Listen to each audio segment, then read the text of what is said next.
Hello students, அடுத்து நம்ம பார்க்க போகிறது 10ஆம் வகுப்பு கணிதம் 5வது பாடம் ஆயத்தொலை வடிவியலில் பயிற்சி 5.1 2வது சம் பார்க்க போகிறோம். இதில் என்ன கேட்டிருக்காங்க, கீழ்காணும் புள்ளிகள் ஒரே நேர்கோட்டில் அமையுமா என தீர்மானிக்க அப்படின்னு கொடுத்து 2 கொஸ்டின் கேட்டிருக்காங்க. இதில் நம்ம முதல் கொஸ்டினை பார்ப்போம். 3 புள்ளிகள் கொடுத்துருக்காங்க. இந்த 3 புள்ளிகள் ஒரே நேர்கோட்டில் அமையுமா இல்லையா அப்படிங்கிறத நம்ம கண்டுபிடிச்சு சொல்லணும்.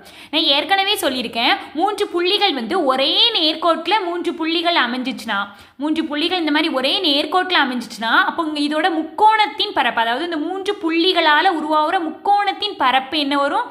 0. ஏன்னா இங்கே முக்கோணமே கிடையாது, முக்கோணமே இங்கே வரல, ஒரே நேர்கோட்டில் தான் அமைஞ்சிருக்கு 3 புள்ளிகள். அப்போ முக்கோணத்தின் பரப்புங்கிறது பரப்பே வராது. அப்போ முக்கோணத்தின் பரப்பு ஈக்குவல் டு 0. இந்த 3 புள்ளிகளால் அமைகிற முக்கோணத்தின் பரப்பு வராதுன்னு அர்த்தம். அதைத்தான் நம்ம ப்ரூவ் பண்ணாலே போதும். முக்கோணத்தின் பரப்பு 0 வந்துருச்சுன்னா, முக்கோணம் இந்த 3 புள்ளிகள் ABCன்னு எடுத்துக்கிட்டு முக்கோணம் ABCயின் பரப்பு ஈக்குவல் டு 0ன்னு அர்த்தம். அதை நம்ம ப்ரூஃப் பண்ணாலே போதும். 0ன்னு வந்துருச்சுன்னா ஒரே நேர்கோட்டில் அமையுதுன்னு அர்த்தம், இல்லைன்னா அமையலைன்னு அர்த்தம். ஃபஸ்ட்டு உள்ள 3 புள்ளிகளை எடுத்துக்கோ. இதை ABCன்னு எடுத்துக்கிட்டேன். ஃபஸ்ட்டு ஏங்கிற புள்ளி -1,2 1/2, 3. அடுத்து பிங்கிற புள்ளி -5,6, சிங்கிற புள்ளி -8,8. இப்போ இந்த 3 புள்ளிகள் கொடுத்துருக்காங்க. இப்போ இந்த 3 புள்ளிகளால் அமைகிற முக்கோணத்தின் பரப்பை கண்டுபிடிக்கணும். முக்கோணம் ABCயின் பரப்பு ஈக்குவல் டு, பரப்பு கண்டுபிடிக்க ஃபார்முலா என்ன? 1/2 மாடுலஸ் x1y1 x2y2 அடுத்து x3y3 அடுத்து மறுபடியும் x1y1 மாடுலஸை முடிச்சுக்கிடணும். அம்புக்குறி போட்டு வச்சுக்கோ, கீழையும் மேலையும். இப்போ இந்த ஃபார்முலாவில் அப்படியே இந்த புள்ளிகளை பிரதியிட போகிறோம். இந்த புள்ளிகளை குறிச்சிக்கோ. இதை x1y1 குறிச்சிக்கோ, இதை x2y2ன்னு குறிச்சிக்கோ, இதை x3y3ன்னு குறிச்சிக்கோ. இப்போ இந்த புள்ளிகளை அப்படியே இந்த ஃபார்முலாவில் பிரதியிடணும். 1/2 மாடுலஸ் x1y1. x1y1 என்ன? -1/2, 3. -1/2, 3. அடுத்து x2 என்ன? -5, 6. -5, 6. அடுத்து x3y3 என்ன? -8, 8. -8, இது 8. அடுத்து மறுபடியும் x1y1 தான். அப்போ -1/2, 3. மாடுலஸை முடிச்சுக்கோ. இப்போ 1/2 ப்ராக்கெட் மேலேருந்து கீழே பெருக்க போகிறோம். மேலேருந்து கீழே பெருக்கினா என்ன வரும்? ஃபஸ்ட்டு -1/2ஐயும் 6ஐயும் பெருக்கிறேன். 1/2 -1/2 இன்டு 6ன்னு அர்த்தம். இப்போ இந்த 2 பெருக்கினா எப்படி பெருக்குவேன்? இது தொகுதியில் இருக்குது, இது பகுதியில் இருக்குது. அப்போ இந்த 2ஐ டிவைட் பண்ணணும். 2 3 2 6ன்னு வந்துடும். அப்போது 3 × 1 எத்தனை? 3. இங்கே மைனஸ் இருக்குது, இங்கே ப்ளஸ் இருக்குது. அப்போ ஆன்சர் என்ன? -3. அப்போ இங்கே என்ன வரும்? ப்ராக்கெட் -3. அடுத்து n×, 40. இங்கே மைனஸ் இருக்குது, இங்கே ப்ளஸ் இருக்குது. அப்போ -40. Minus into plus -40. n3 24. அப்போ இங்கே மைனஸ் இருக்குது, இங்கே ப்ளஸ் இருக்குது. அப்போ என்ன? 24 -24. ப்ராக்கெட்டை முடிச்சுக்கோ. அடுத்து மைனஸ், மறுபடி ப்ராக்கெட் போடு. இப்போ இதை கீழேருந்து மேலே பெருக்கணும், கீழேருந்து மேலே பெருக்கணும். அப்போ 5 × 3 15. இங்கே ப்ளஸ், இங்கே minus, minus into plus minus. அப்போ -15. அடுத்து n6 48. அப்போ இங்கே மைனஸ் இருக்குது, இங்கே ப்ளஸ் இருக்குது. அப்போ -48. அடுத்து மறுபடியும் -1/2 8ன்னு இருக்குது. அப்போ -1/2 இன்டு 8ன்னு அர்த்தம். இது தொகுதியில் இருக்குது, 8 தொகுதியில் இருக்குது, 2 பகுதியில் இருக்குது. அப்போ இந்த 2ஐ டிவைட் பண்ணால் 1 2 2 4 2 8. இது 4 × 1 4. இங்கே மைனஸ் இருக்குது, ப்ளஸ் இருக்குது. அப்போ ஆன்சர் எத்தனை? -4. அப்போ இங்கே என்ன போடணும்? -4. ப்ராக்கெட்டை முடிச்சுக்கோ. அடுத்து 1/2 ப்ராக்கெட். இப்போ இதை பாரு, இதில் -3 -40 -24 எல்லாமே ஒரே குறிகள் தான். அப்போ சாதாரணமாக கூட்டி மைனஸ் குறியை போட்டாலே போதும். எல்லாத்தையும் ஒட்டு மொத்தமாக கூட்டினா என்ன வரும்? 40 + 24 கூட்டல் 3 3ஐயும் கூட்டினா 67 வரும். எல்லாமே மைனஸில் இருக்கனால மைனஸ் குறிய போடணும். மைனஸ் 67 பட்டாச்சா. அடுத்து மைனஸ், அடுத்து என்ன போடணும்? இது எல்லாம் எப்படி இருக்கு? ஒரே குறிகளாக தான் இருக்கு. அப்போ இது எல்லாத்தையும் சாதாரணமாக கூட்டி மைனஸ் குறிய போடணும். அப்போ சாதாரணமாக கூட்டினா என்ன வரும்? 67. எல்லாமே மைனஸில் இருக்கனால மைனஸ் 67 ப்ராக்கெட் போட்டு மைனஸ் 67 போடணும். இப்போ இந்த ப்ராக்கெட்டை நான் இங்கே முடிச்சிட்டேன், இந்த ப்ராக்கெட்டை இங்கே முடிச்சிட்டேன். ஓகே, இந்த ப்ராக்கெட் போடாமல் விட்டுறக்கூடாது. அப்போ 1/2 ப்ராக்கெட். இப்போ இந்த மைனஸ் 67 அப்படி எழுது. இப்போ இந்த மைனஸை உள்ளே கொண்டு போய் பெருக்கு. மைனஸ் இன்ட்டு மைனஸ் ப்ளஸ், அப்போ ப்ளஸ் 67ன்னு வந்துருமா? இப்போ 1/2 மைனஸ் 67 ப்ளஸ் 67 ரெண்டு வெவ்வேறு குறிகள் இருக்குது. அப்போ பெரிய நம்பர்லேருந்து சின்ன நம்பரை கழித்து பெரிய எண் குறிய போடணும். அதுதானே ரூல்ஸு. அப்போ 67லேருந்து 67 கழிச்சா 0. இப்போ இன்ட்டு 0ன்னு அர்த்தம். இந்த 1/2க்கு ப்ராக்கெட்டுக்கு இடையில என்ன இருக்குது? பெருக்கல் இருக்குது. அதனால் இன்ட்டு 0. 0வோட எதை பெருக்கணும்னு ஆன்சர் என்ன? 0. அப்போ நம்ம என்ன கண்டுபிடிச்சோம்? இந்த 3 புள்ளிகளால் அடைபடுற முக்கோணத்தோட பரப்பு கண்டுபிடிச்சோம். ஆன்சர் என்ன வந்திருக்கு? 0 வந்திருக்கு. அப்போ முக்கோணத்தின் பரப்பு 0னா என்ன அர்த்தம்?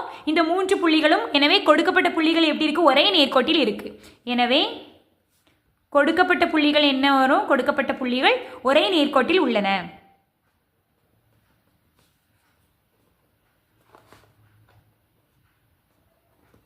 புள்ளிகள் ஒரே நேர்கோட்டில் அமைந்துள்ளன.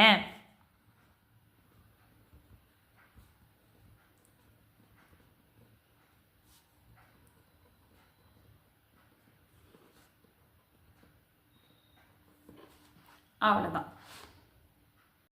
இப்போ இதில் ரெண்டாவது சம் பார்க்க போகிறோம். இதே மாதிரி இந்த 3 புள்ளிகள் நேர்கோட்டில் அமையுமா இல்லையான்னு கண்டுபிடிக்கணும். அப்போ முக்கோணத்தின் பரப்பு கண்டுபிடிச்சாலே போதும். முக்கோணத்தின் பரப்பு 0 வந்துச்சுன்னா நேர்கோட்டில் தான் இருக்குன்னு அர்த்தம், இல்லைன்னா நேர்கோட்டில் இல்லைன்னு அர்த்தம். அதை கண்டுபிடிப்போம். இப்போ இந்த 3 புள்ளிகளையும் நான் ABCன்னு எடுத்துக்கிட்டேன். ஏங்கிற புள்ளி A,B+C, அடுத்து Bங்கிற புள்ளி B,C+A, அடுத்து சிங்கிற புள்ளி C,A+Bன்னு எடுத்துக்கிட்டேன். இப்போ முக்கோணம் ABCயின் பரப்பு கண்டுபிடிக்கணும். ABCயின் பரப்பு ஈக்குவல் டு ஃபார்முலா என்ன? 1/2 மாடுலஸ் x1y1 x2y2 x3y3 மறுபடியும் x1y1. இப்போ இதை அம்புக்குறி போட்டு வச்சுக்கோ. இப்போ இந்த ஃபார்முலாவில் இது இந்த மதிப்புகளை பிரதியிடணும். அப்போ அந்த மதிப்புகளை குறித்து வச்சுக்கோ. எது? x1y1ங்கிறது x1y1, அடுத்து x2y2 இது, அடுத்து x3y3 இதுதான் குறித்து வச்சுக்கிட்டு 1/2 மாடுலஸ் x1y1 என்ன? A B+C, அடுத்து x2y2 B C+A, அடுத்து x3y3 C A+B, மறுபடியும் x1y1 அதாவது A B+C. டச்சா மாடலஸ் முடிச்சுக்கோ. இப்போ 1/2 என்ன செய்யணும்? மேலேருந்து கீழே பெருக்கி வந்த மதிப்புகள் எல்லாத்தையும் கூட்ட போகிறோம். மேலேருந்து கீழே பெருக்கு, ப்ராக்கெட் போடு. இப்போ ஏயும் C+Aயையும் பெருக்க போகிறேன். அப்போ A ப்ராக்கெட் போட்டு C+Aன்னு போடணும். ஏன் ப்ராக்கெட் போடுறோம்? உள்ளே 2 டேம் வந்திருக்கு. அப்போ இந்த ஏயை இந்த 2 டேமுக்கும் தனித்தனியாக நீ பெருக்கணும். அதனால் முதல்ல ப்ராக்கெட் போட்டு காட்டிடணும். இது இந்த டேம் ஃபுல்லாத்தையுமே ஏயோட நான் பெருக்க போகிறேன்னு காட்டிட்டு அடுத்து என்ன செய்யணும்? அடுத்து B × C A+B. அப்போ ப்ளஸ் B ப்ராக்கெட்டுக்கு நான் அர்த்தம் என்னது? பெருக்க போகிறோங்கிறது அர்த்தம். ப்ராக்கெட் A+B, இந்த டேம் ஃபுல்லாத்தையும் பியோட பெருக்க போகிறோம்.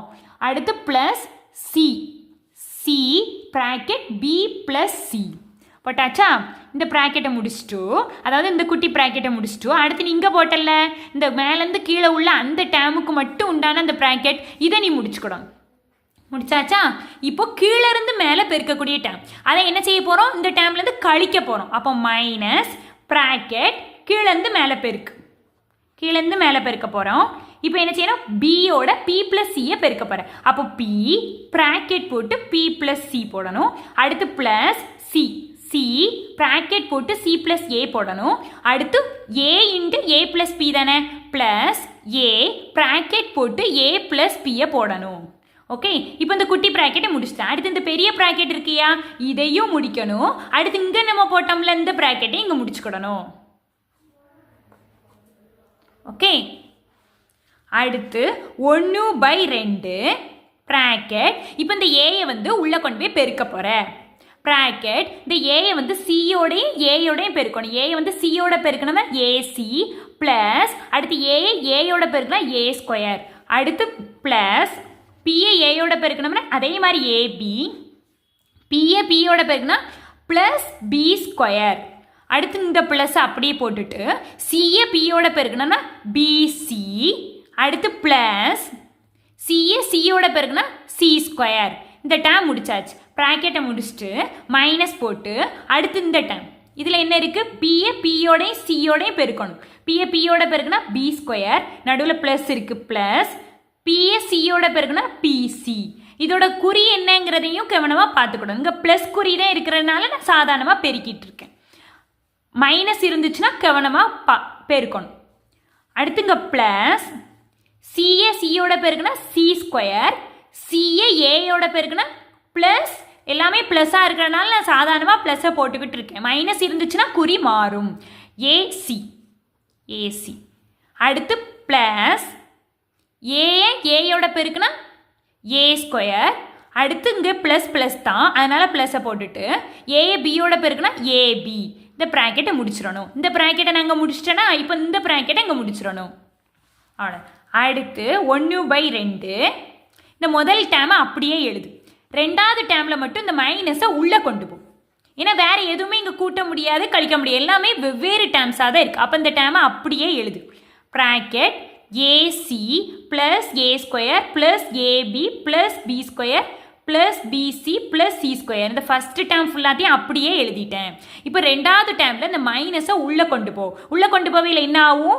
இந்த இதுக்கு முன்னாடி என்ன குறி இருக்குது? ப்ளஸ் குறி இருக்குது. அப்போ இந்த மைனஸை உள்ளே கொண்டு போவையில் மைனஸ் இன்ட்டு ப்ளஸ் மைனஸ். அப்போ என்ன வரும்? மைனஸ் பி ஸ்கொயர்னு வருமா? அடுத்து இந்த minus into plus minus minus பிசின்னு வரும். அடுத்து இங்கே என்ன இருக்குது? ப்ளஸ் இருக்குது. அப்போ minus into plus minus minus c ஸ்கொயர்னு வரும். அடுத்து இங்கே ப்ளஸ் இருக்குது. மைனஸ் இன்ட்டு ப்ளஸ் மைனஸ் ஏசின்னு வரும். அடுத்து இங்கே plus minus into plus minus a square. அடுத்து ப்ளஸ் இருக்குது. Minus into plus minus a b. இப்போ இந்த ப்ராக்கெட்டை முடிச்சுக்கோ. இப்போ இதை பாரு. இதில் என்னென்ன இருக்குது? ப்ளஸ் ஏசி இருக்குது மைனஸ் ஏசி இருக்குது. ரெண்டு வெவ்வேறு குறிகள்னால் ரெண்டையும் கழிக்கணும். கழிச்சா என்ன வரும்? ஏசியிலேருந்து ஏசியை கழிச்சா 0. அதனால் நம்ம இதை என்ன பண்ணலாம்? கேன்சல். அதே மாதிரி இங்கே ஏ ஸ்கொயர் ப்ளஸ் ஏ ஸ்கொயர் இருக்குது மைனஸ் ஏ ஸ்கொயர் இருக்குது. அதே மாதிரி இதுவும் என்ன ஆகிடும்? கேன்சல் ஆகிடும். ஏன்னா இந்த ரெண்டையும் கழிச்சா 0 தான் வரும். அதனால் நம்ம இதை கேன்சல் பண்ணிடுறோம். அடுத்து b square plus b square minus b square. அடுத்து இதுவும் கேன்சல். அடுத்து ப்ளஸ் பிசி மைனஸ் பிசி இதுவும் கேன்சல். அடுத்து ப்ளஸ் ஏபி மைனஸ் ஏபி இதுவும் கேன்சல். அப்போ டோட்டல் அடுத்து இங்கே என்ன இருக்குது? சி ஸ்கொயர் இருக்குது. Plus c square minus c square totally எல்லாமே கேன்சல் ஆயிடுச்சு. அப்போ இதோட ஆன்சர் என்ன? 0. அதாவது இங்கே 1/2 இருக்குது. நடுவில் என்ன இருக்குன்னு அர்த்தம்? பெருக்கல் 0 ஈக்குவல் டு 0வோட எதை பெருக்குனா 0 தான். அப்போ முக்கோணத்தின் பரப்பு 0 வந்துட்டுனா என்ன அர்த்தம்? கொடுக்கப்பட்ட புள்ளிகள் நேர்கோட்டில் அமையும்.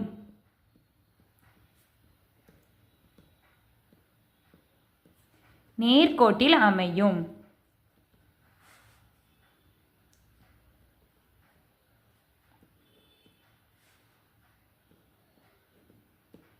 அவ்வளோ.